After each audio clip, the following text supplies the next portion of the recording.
સુરેન્દ્રનગરના લખતર ગામ આજુબાજુ છેલ્લા 15 દિવસમાં જંગલ વિસ્તારમાં આગ લાગવાના બનાવમાં વધારો થયો છે। લખતર સરદારા રોડ, લખતર બજરંગપુરા રોડ સહિત લખતર ગામની આજુબાજુ આગ લાગવાના કે લગાડવાના બનાવમાં વધારો થઈ રહ્યો છે। ત્યારે લખતર બજરંગપુરા રોડ ઉપર આગ લાગતા આ આગ 2 થી 3 કિલોમીટરની લંબાઈમાં લાગતા અનેક લીલા ઝાડ બળી ગયા હતા। લખતર સરદારા રોડ ઉપર ફોરેસ્ટ વિભાગની નર્સરી પાસે આગ લાગતા ફોરેસ્ટ નર્સરીથી મોતીસર તળાવના વેસ્ટ વિયર સુધી બંને બાજુ આગ લાગતા અનેક લીલા ઝાડ સળગી ગયા હતા। ત્યારે લખતર વણા રોડ ઉપર આવેલ નર્મદાની કેનાલ પાસે આગ લાગતા લીમડા બાવળ સહિતના ઝાડ સળગી ગયા હતા। એક બાજુ સમગ્ર વિશ્વ પર્યાવરણ દિવસની ઉજવણીના ભાગરૂપે વૃક્ષારોપણ કરવામાં આવી રહ્યું છે। ફોરેસ્ટ વિભાગ દ્વારા સામાજિક વનીકરણ કરવામાં આવી રહ્યું છે। ત્યારે બીજી બાજુ લખતર બાજુ આજુબાજુ આગ લાગવાના બનાવમાં વધારો થતા લીલા ઝાડ સળગીને ભડથું થઈ રહ્યા છે। ત્યારે આ આગ કયા કારણોસર લાગે છે, કોઈ લગાડે છે તે તપાસનો વિષય છે।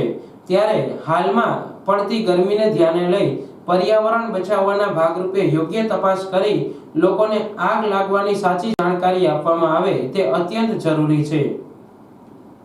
હાલ આપણે લખતર વણા રોડ ઉપર નર્મદાની કેનાલ ઉપર ઉભા છીએ અને અહીંથી ઝીરો ગ્રાઉન્ડ રિપોર્ટ લઈ રહ્યા છીએ। ત્યારે હાલની અંદર આ ઉનાળાની અંદર એટલી બધી અતિશય ગરમી પડી છે કે સરકાર દ્વારા સતત એવું કહેવામાં આવી રહ્યું છે કે વૃક્ષ વાવો, વરસાદ લાવો, વૃક્ષ વાવો, ગરમી ભગાડો।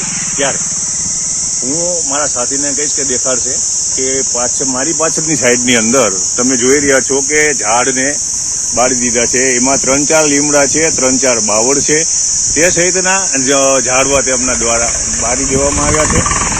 ત્યારે આપણે સરકારને વિનંતી કરીએ કે પર્યાવરણ દિવસ ઉજવો છો, પર્યાવરણ દિવસની આદિ તમે ઝાડવા વાવો છો। ત્યારે લખતર તાલુકાની અંદર છેલ્લા ઘણા સમયથી બજરંગપુરા રોડ સહિત સરગરા પાસે હાલ આ ત્રીજી જગ્યા છે, ત્યાં લોકો દ્વારા ઝાડ બાળી દેવામાં આવે છે અને લોકો દ્વારા નથી બાળવામાં આવતો। તો કયા કારણોસર બાળવામાં આવે છે અને આ પર્યાવરણને કોણ નુકસાન પહોંચાડી રહ્યું છે, તપાસ કરવાની જરૂર છે। અન્યથા આવું નવું ચાલ્યું તો સરકાર વૃક્ષ વાવો કરતી રહેશે અને લોકો પર્યાવરણને નુકસાન થાય તેવા પગલાં ભરતી રહેશે। ત્યારે વન વિભાગને આપણે વિનંતી કરીએ કે તાત્કાલિક ધોરણે આવા શખ્સો જે જો ખરેખર બાળતા હોય તેમને ગોતે અને તેમની માથે કાયદેસરની કાર્યવાહી કરે। અન્યથા ગુજરાતની અંદર દિવસે દિવસે ગરમી વધતી જ જશે અને તેના માટે જવાબદાર કોણ તે આપણે નક્કી કરવું મુશ્કેલ બની જશે।